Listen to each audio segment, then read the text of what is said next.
আচ্ছা, আমরা এখন বিটা সেল কিভাবে অ্যাক্টিভেটেড হয় আমরা জানি। বিটা সেল হচ্ছে third layer defence. First layer defence হচ্ছে চামড়া, যেটা সবসময় অ্যাক্টিভেটেড থাকে, কখনো জীবাণুকে ঢুকতে দেয় না।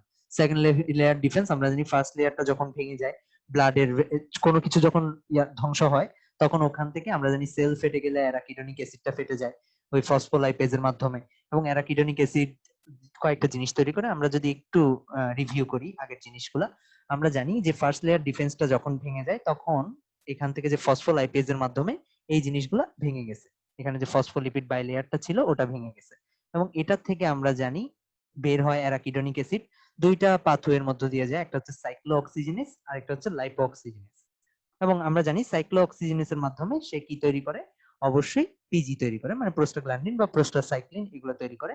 আর লাইপোঅক্সিজেনেসের মাধ্যমে কি তৈরি করে, লিউকোট্রিয়েন তৈরি করে। তাহলে যখনই ফার্স্ট লেয়ার ডিফেন্সটা ভাঙছে, একটা মানে কেমিক্যাল পুল তৈরি হয়, প্রচুর পরিমাণে কেমিক্যাল বের হতে থাকে। এবং এটা বাদেও হিস্টামিন থেকে শুরু করে, মাস্টাল থেকে হিস্টামিন আসে, ব্রাডিকাইনিন আসতে শুরু করে, নানান সোর্স থেকে আলটিমেটলি প্রোডাক্ট গুলো তৈরি হতে শুরু করে। এবং এদের রেসপন্সে কেমোটেক্সিসের মাধ্যমে সেকেন্ড লেয়ার ডিফেন্সটা শুরু হয়ে যায়। কেমোটেক্সিসের মাধ্যমে কিভাবে শুরু হয়, নিউট্রোফিল আসতে শুরু করে, নিউট্রোফিল এসে ম্যাক্রোফেজকে আনতে শুরু করে, ম্যাক্রোফেজ এসে কি করে, ফাইট করার চেষ্টা করে। তারপর ম্যাক্রোফেজ যখন ফেল করে, আমরা জানি, আমরা একটু আগে পড়ে আসছি যে ম্যাক্রোফেজটা করে কি, এই জীবাণুটাকে অ্যাক্টিভেট করে, জীবাণুটাকে ভেঙে কি করে এখানে নিয়ে শো করতে শুরু করে। মুভ করতে করতে একটা সময় সে তার কাঙ্ক্ষিত টি সেলটাকে পেয়ে যায়। টি সেলের ক্লোনটা অনেকগুলা পলিক্লোন সৃষ্টি করে, একটা ক্লোন থেকে ক্লোনাল সিলেকশন এবং ক্লোনাল এক্সপানশন হয়। এরপরে আমরা কি দেখি, টি সেল যেহেতু টি হেল্পার CD4 পজিটিভটা কি, CD4 পজিটিভটা হচ্ছে মেইন সুইচ। সে এক সময় করে কি, বিটা সেলকে অ্যাক্টিভেট করতে শুরু করে, ম্যাক্রোফেজ বাকিগুলাকেও অ্যাক্টিভেট করতে শুরু করে, টি সেল যেটা CD8 পজিটিভ আছে, সাইটোটক্সিক আছে, ওটাকেও অ্যাক্টিভেট করতে শুরু করে। তাহলে পুরো একটা সারা থার্ড লেয়ার যেটা, এই B cell activation, T cell activation সবগুলো কিন্তু ঘুমায় আছে, এগুলো কিন্তু অ্যাক্টিভেট করা লাগে। কিন্তু অন্যদিকে বাকিগুলা কিন্তু কন্টিনিউয়াস অ্যাক্টিভেটেড হয়ে যাচ্ছে। ঠিক আছে। আচ্ছা, এখন আমরা জানি, আমরা পড়ছি ব্লাড ব্লাড পুল থেকে আমরা পড়ছি প্লুরিপোটেন্ট স্টেম সেল থেকে কি আসে, lymphoid stem, myeloid stem cell আর একটা লিম্ফয়েড স্টেম সেল। আমরা জানি মাইলয়েডের সবগুলা আসে এখান থেকে, আর লিম্ফয়েড থেকে আসে শুধুমাত্র টি সেল, বি সেল আর ন্যাচারাল কিলার সেল।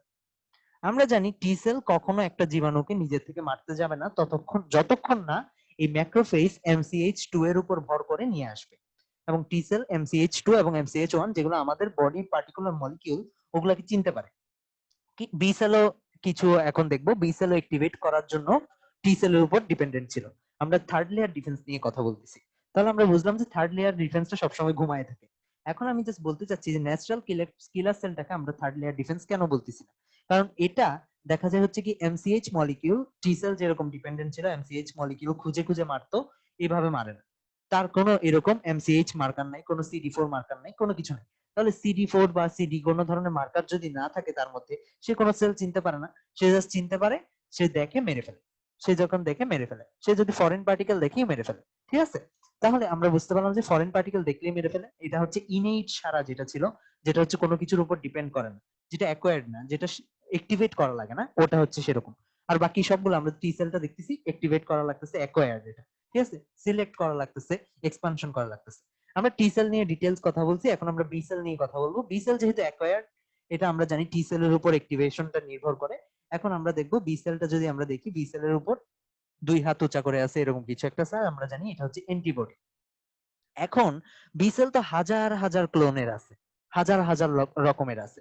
আমরা জানি বি সেল হতে পারে, এখানে একটা বি সেল আছে যেটা গোল ব্যাকটেরিয়া ধরতে পারে, হতে পারে এখানে একটা বি সেল আছে যেটা কি ধরতে পারে, স্টার শেপ ব্যাকটেরিয়াকে ধরতে পারে, হতে পারে এখানে একটা বি সেল আছে যেটা চার কোনা ব্যাকটেরিয়াকে ধরতে পারে। রিসেপ্টর, এগুলো তো আলটিমেটলি রিসেপ্টর। আমরা জানি বি সেলের উপর আমরা যখন অ্যান্টিবডি পড়তেছিলাম তখন আমরা দেখছিলাম IgD এবং IgM। হ্যাঁ, এদের মধ্যে রিসেপ্টর হিসেবে, বি সেলের উপর রিসেপ্টরের হিসেবে অ্যান্টিবডি থাকে, IgD আর IgM। তাহলে অ্যান্টিবডির আমরা জানি এখানে অ্যান্টিবডির একটা ভেরিয়েবল জোন থাকে, আমরা পড়ে আসছি। আর একটা ভেরিয়েবল জোন আর একটা শর্ট চেনের ভেরিয়েবল জোন থাকে, এখানের মধ্যে জীবাণুটাকে ধরতে পারে। এবং এই অ্যান্টিবডিটা যখন তৈরি হচ্ছে তখনই ফিক্স ছিল যে কোন ধরনের জীবাণু ধরতে পারবে। তাহলে মাল্টিপল জীবাণুর জন্য হাজার হাজার ক্লোন আছে, যে বিভিন্ন শেপের জীবাণুর জন্য। এখন টি সেল যে জীবাণুটাকে ধরছে, আমরা জানি বি সেলও কি ধরনের, টি সেল যে জীবাণুটাকে ধরছে ওটা কি রকম অ্যান্টিজেনটাকে প্রেজেন্ট করতে হয়েছিল ওর কাছে। আমরা জানি বি সেলটাও এক ধরনের অ্যান্টিজেন প্রেজেন্টিং সেল, সেও টি সেলের কাছে অ্যান্টিজেন প্রেজেন্ট করতে পারে। অ্যান্টিজেন প্রেজেন্টিং সেল তার মানে সেও এক ধরনের অ্যান্টিজেন ধরছে। একদম এক্স্যাক্টলি টি সেল মূলত আমাদের বডিতে জীবাণুটা যেটা ঢুকছে, অর্থাৎ টি সেল যেটা ধরছে, ধরলাম আমরা টি সেল যেটা ধরছে টি সেল রিসেপ্টর দিয়ে, ওটা স্টার শেপ। তাহলে এই জীবাণুটাই আমার রক্তের মধ্যে ঘুরে যাচ্ছে না? তাহলে বি সেলের মধ্যে যেটা ধরবে ওটাও স্টার শেপ না? তাহলে এই স্টার শেপের যে জীবাণুটা, এটা ধরার জন্য এক ধরনের বি সেল আছে না? বি সেল তো নানান ধরনের আছে, কিন্তু স্টার শেপটা ধরার জন্য এক ধরনের বি সেল আছে না? তাহলে স্টার শেপটা যখন ধরবে তখন মূলত কাজটা কি? এটাকে ধরে কিন্তু বি সেল কিন্তু খেয়ে ফেলতে পারবে না, বা বি সেল এখনো কিন্তু প্লাজমা সেল না অ্যান্টিবডি ক্ষরণ করে যে কিছু একটা করবে, কিন্তু সে ধরছে। এবং অন্যদিকে টি সেলও এরকম একটা ধরছে, এবং আমরা জানি টি সেল ধরার পরে অ্যাক্টিভেট হয়ে কি কাজ করে? টি সেল 4 IL4 IL4 রিলিজ করতে শুরু করে। IL4 হচ্ছে বিটা সেল গ্রোথ ফ্যাক্টর। এখন IL4 যখন ভাসতেছে, এখন তো বিটা সেলের অনেকগুলো প্রকার আছে, সবগুলা কি গ্রোথ হবে? হবে না। কারণ কি? এই অ্যাক্টিভেশনের উপর নির্ভর করে গ্রোথ কি হবে না কি হবে না।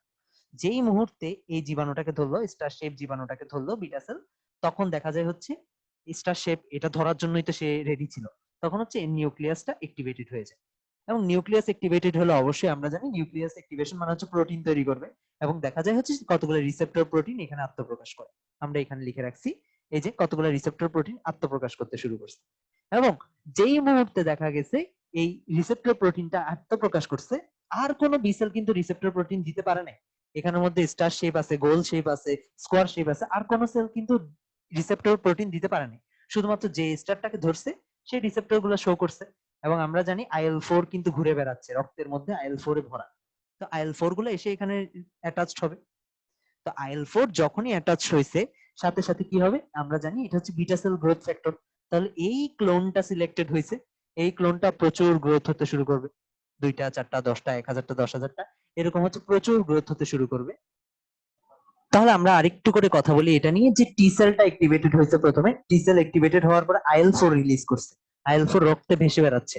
এবং যে বি সেলটা একটু আগে স্টার শেপ জীবাণুটাকে ধরছিল তার গায়েই শুধুমাত্র রিসেপ্টর আছে IL4 এর, বাকি কেউ কিন্তু অ্যাক্টিভেট হতে পারতেছে না। যেই মুহূর্তে এই রিসেপ্টরের মধ্যে IL4 এসে লাগলো, যেটা টি সেল ছাড়ছিল, সেই মুহূর্তে হয় কি এদের মধ্যে নিউক্লিয়ার ম্যাটেরিয়াল অ্যাক্টিভেট হয়ে যায়, এবং পরবর্তীতে এরা প্রচুর পরিমাণে গ্রোথ হয়, মাইটোসিস সেল ডিভিশনের মাধ্যমে প্রচুর পরিমাণে গ্রোথ হয়। এবং আমরা দেখতেছি গ্রোথ হওয়ার ফলে এই বি সেলটা অনেক হয়ে গেল। এটাকে তাই বলা হয়, IL4 কে বলা হয় B cell growth factor, BCGF। এখন আমরা জানি বি সেল গ্রোথ হয়ে কোনো লাভ নাই, বি সেল আলটিমেটলি আমাদের কোনো হেল্প করতে পারে না যতক্ষণ না এটা প্লাজমা সেলে কনভার্ট হয়। এবং এটা পরবর্তীতে কি হবে? প্লাজমা সেলে কনভার্ট হবে। প্লাজমা সেলে কনভার্ট তো নিজে নিজে হতে পারবে না, টি সেল রিলিজ করতেছে। টি সেল কি রিলিজ করতেছে? আমরা জানি IL5 রিলিজ করতেছে। IL5 যখন রিলিজ করবে তখন এটা ডিএনএ এর ম্যাটেরিয়াল গুলাকে কি করবে? হেটারোক্রোমাটিন ইউক্রোমাটিন গুলাকে অ্যাক্টিভেট করবে। এবং আমরা দেখব কি হেটারোক্রোমাটিন যেগুলো ছিল, আমরা জানি হেটারোক্রোমাটিন মানে কি। আমরা জানি ডিএনএ এর মধ্যে একটা ফসফেট থাকে যেটা নেগেটিভ, সেটা হিস্টোন প্রোটিন যেগুলো পজিটিভ, আর্জিনিন এবং হিস্টিডিন বেসিক প্রোটিন যেগুলো আছে ওগুলোর চারপাশে একদম শক্ত করে পেঁচায় যায়। এবং যে অংশটা শক্ত পেঁচায় যায় ওখান থেকে আমরা ইনফরমেশন বের করতে পারি না, আর যে অংশটা কম করে পেঁচায় ওটা থেকে ইনফরমেশন বের করতে পারি। কারণ আমরা জানি ইনফরমেশন বের করতে হলে জিনিসটাকে আনফোল্ড হতে হবে, বেস পেয়ারটা খুলতে হবে। তো এইভাবে পেঁচায় থাকলে বেস পেয়ারটা খোলা যায় না। সো আমরা হেটারোক্রোমাটিন এবং ইউক্রোমাটিন, হেটারোক্রোমাটিন যেহেতু এরকম অনেক বেশি প্যাচ, এখানের মধ্যে রংটা থাকতে পারে, আর এখানে রংটা থাকে না। দ্যাটস ওয়াই আমরা হেটারোক্রোমাটিন গুলাকে এরকম করে দেখি, ইউক্রোমাটিনের কোনো কালার থাকে না, হেটারোক্রোমাটিনের রংটা দেখি এরকম করে একটা cart wheel type shape form করে, বা ঘড়ির কাঁটার মতো শেপ ফর্ম করে। এবং এটাই যেহেতু হেটারোক্রোমাটিন ইউক্রোমাটিন অ্যাক্টিভেটেড হয়েছে, এখান থেকে অ্যান্টিবডি গঠন হতে শুরু হয়। এবং এই অ্যান্টিবডিটাই পরবর্তীতে এখন যে অ্যান্টিবডিটা ক্রিয়েট হয়েছে, এই প্রত্যেকটা অ্যান্টিবডি কিসের জন্য পারফেক্ট? Star shape. এটা কি ছিল? প্রথম বিটা সেল যেটা ছিল ওটা স্টার শেপ ইয়া ছিল না? তাহলে এই স্টার শেপ জীবাণুটা ধরার জন্য যত অ্যান্টিবডি বের হচ্ছে সবগুলাই তাহলে স্টার শেপ জীবাণু ধরবে। যদি এটা সার্কুলার শেপ অ্যাক্টিভেটেড হতো, সার্কুলার শেপ জীবাণুটাকে ধরতো। তাহলে বুঝতে পারলাম যে জীবাণু কোনটাকে ধরবে। এই ভেরিয়েবল রিজিয়নটা হচ্ছে ম্যাটার করে হচ্ছে কোন জীবাণুটার জন্য অ্যাক্টিভেটেড হচ্ছে। তাহলে অ্যান্টিবডি সবগুলো হিউমোরাল সাড়া দিতে শুরু করবে, সবগুলো জীবাণুকে আটকাতে শুরু করবে। একটু আগ পর্যন্ত বি সেল গুলো ঘুমাইছিল, যদিও জীবাণুকে ধরছিল, রিসেপ্টর গুলো বের হয়েছিল। টি সেল মেইন সুইচের মতো এটাকে অন করে দিছে, সাথে সাথে দেখা গেছে হিউমোরাল সারা শুরু হয়েছে। এবং আমরা জানি এই যে হিউমারাল সারা হচ্ছে, এগুলো তো সবগুলো নিউক্লিয়াসের জিন থেকে আসতেছে, ঠিক না? তো জিন মানে আমরা সহজভাবে ধরলাম এটা হচ্ছে একটা জিন, ডিএনএ, আমরা ডিএনএ খুললাম, ডিএনএ এর একটা ছোট অংশ হয়তো জিন, ডিএনএ ধরলাম এখানে 10টা সিকোয়েন্স আছে, 10টা সিকোয়েন্স আছে। এবং আমরা জানি, ধরলাম যে এখানে ভেরিয়েবল জোনটা, এইটা তো একটা অ্যান্টিবডি, অ্যান্টিবডি ধরলাম এরকম একটা অ্যান্টিবডি, এটা হচ্ছে ভেরিয়েবল জোন। এবং আমরা জানি ভেরিয়েবল জোনটা প্রথম তিনটার থেকে ভেরিয়েবল জোনটা আসে, এবং এই ভেরিয়েবল জোনটা সবসময় স্টার শেপের জন্য হবে। তার মানে বুঝলাম এই ভেরিয়েবল জোনটা গেল। তারপর কনস্ট্যান্ট জোনের ক্ষেত্রে দেখা যায় হচ্ছে, আমরা তো জানি এটা জিন, কনস্ট্যান্ট জোনের ক্ষেত্রে প্রথম তিনটা কোড ধরলাম আমরা মিউ, মানে হচ্ছে এম, আইজিএম গঠন করে প্রথম তিনটা। অ্যান্টিবডি কোন ধরনের হবে এটার উপর ডিপেন্ড করে। তারপরেরটা হচ্ছে আইজিডি ফর্ম করে, ডেল্টা, মিউ, এটা ডেল্টা, এবং ডেল্টা কি করে, আইজি ডি তৈরি করে। তারপরে কি আইজিজি তৈরি করে, একদম সহজ ভাষায় যদি বলি আইজিজি, পরের তিনটা মিলে আইজিজি তৈরি করে। এবং দেখা যায় এই পরের গুলা কিন্তু এখনো কাজ করবে না। প্রথম যে জিনিসটা ছিল, প্রথম ধরো আমি তিনটা দিয়ে উদাহরণ বোঝালাম, হয়তো পারে 20টা মিলে একটা প্রোটিন তৈরি হবে, প্রোটিনের চেইনটা এভাবে ফোল্ড করে আলটিমেটলি এটা কি আইজিএম চেইন না? আমরা জানি কনস্ট্যান্ট চেইন, আমরা যখন অ্যান্টিবডি পড়তেছিলাম তখন দেখছিলাম কনস্ট্যান্ট চেইনটা যদি মিউ চেইন থেকে হয় এটাকে আইজিএম বলি, এটা যদি ডেল্টা চেইন থেকে হয়, কনস্ট্যান্ট চেইনের যে তিনটা লেয়ার ছিল এখানে, আর এটা তো সামনে এটা তো ভেরিয়েবল, কনস্ট্যান্টার অনুসারে নামকরণ হয়, এটা ডেল্টার হলে আইজিডি বলতাম আমরা। তাহলে দেখা যায় প্রথম যখন জীবাণুটার জন্য তৈরি করতেছে, আমরা একদম সহজ বাংলায় বললে, প্রথম যখন তৈরি করতেছে অ্যান্টিবডিটা, প্রথম যে জিনটা আসতেছে ওটা হচ্ছে মিউ, এটা যখন তৈরি করে ফেলতেছে লং চেইনটা, বাকিগুলো কিন্তু ইউজ হতে পারতেছে না। কিন্তু দেখা যায় এটার থেকে যখন প্রাইমারি সারাটা দেওয়ার পরে প্রচুর অ্যান্টিবডি তৈরি করতেছে করতেছে করতেছে করতেছে, এক সময় এটা হারায় যায়।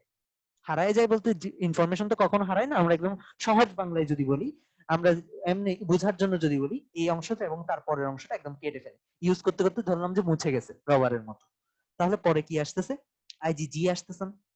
তাহলে আমরা কি দেখলাম, প্রাইমারি সারা প্রথম যখন বি সেলটা অ্যাক্টিভেট হলো, তখন যেহেতু প্রথম চেইনের মধ্যে, জিনের মধ্যে প্রথমে যেটা ট্রান্সলেশন হচ্ছিল, ট্রান্সক্রিপশন হচ্ছিল, ওটা ছিল আইজিএম, পরেরটা ছিল আইজিডি, এবং এটা ইউজ হতে হতে তৈরি হতে হতে দেখা গেছে হচ্ছে এটা ক্ষয় হয়ে গেছে, আইজিডি শুদ্ধ নিয়ে ক্ষয় হয়ে গেছে। দ্যাটস ওয়াই সেকেন্ডারি বার যখন এই জীবাণুটা আসছে, সে কিন্তু জানে এই জীবাণুটা আসবে, সে ফিক্স, সে জানে আসতেছে, মেমোরির মধ্যে আছে, তখন কিন্তু আর সে আইজিএম তৈরি করতেছে না, কি তৈরি করতেছে, আইজিজি। কারণ এখন আইজিজিটা তৈরি হতে পারতেছে, ক্ষয় হয়ে গেছে উপরের দুইটা। তাহলে এই জন্যই আমরা দেখি হচ্ছে সবগুলা ভ্যাকসিন আইজিজি দেওয়া হয়।